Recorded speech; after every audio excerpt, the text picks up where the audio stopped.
Hi, my name is Dustin Welters. I'm a crop advisor for Proutum Co-op in Millersburg. I'm here today with Nicole Anderson, the Oregon State University Extension Seed Production Specialist, talking about the crops we have this spring and best management practices. I've been at OSU just over 14 years now, and during the majority of that time I've been working on plant growth regulators in cool seeds and grasses. Probably run over 50 trials looking at grass seed responses to plant growth regulators over the years. So Nicole, looking at some of the crops we have this spring, we seem like we're generally behind in development. We had a dry fall, cool, wet winter that kind of extended into the spring a little bit.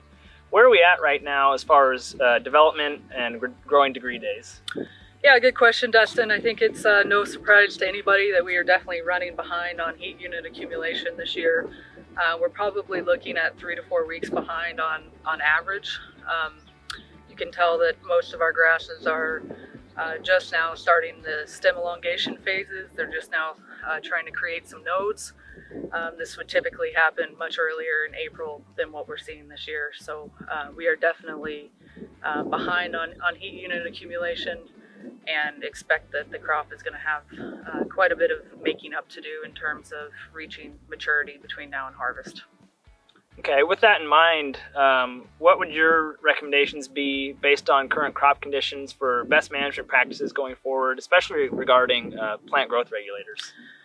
Yeah, so although we are behind, and although some of our fields are looking a little rough coming out of that dry fall that Dustin just mentioned, I do still think plant growth regulators should be seriously considered on our grass seed crops this year. We are not in a water deficit situation.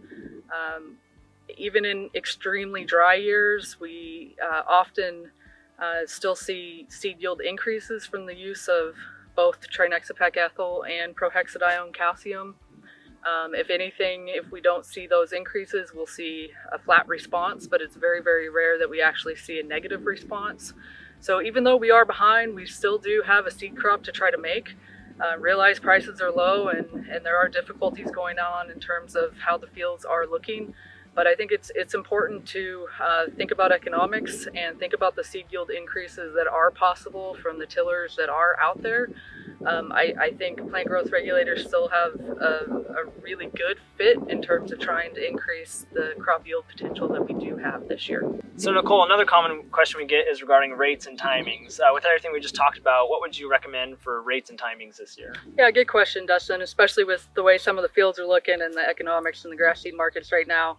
But given that, we're still looking for that high yield potential, pushing these crops as best as we possibly can. And with the environmental situation that we have right now, I don't see any reason to come off of the standard OSU recommended rates for plant growth regulators. Keep in mind that timing is important. So if you're working with perennial ryegrass, you want to make sure you're getting that application made at the 2-node stage. And if you're primarily working with tall fescue, you've got a little wider of a window, anywhere from 2 nodes to early head emergence. So make sure you're working with your crop advisor and reviewing those rates, or giving OSU a call if you need a refresher on what those optimum rates are for the different species of grasses you grow.